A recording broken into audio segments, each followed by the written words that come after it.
Famosa perché intanto è un paesino dove si produce moltissimo vino, è considerata una delle terre dove si produce un vino di qualità, è possibile fare delle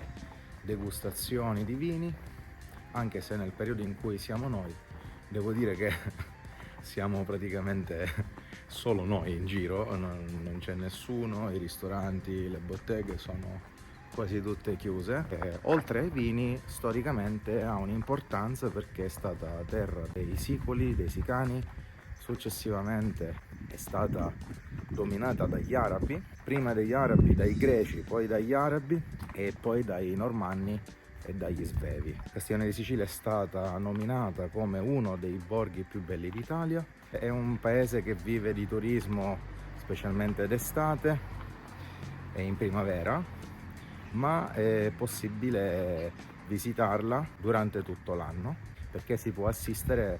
ad un panorama mozzafiato come quello che vedete dietro di me.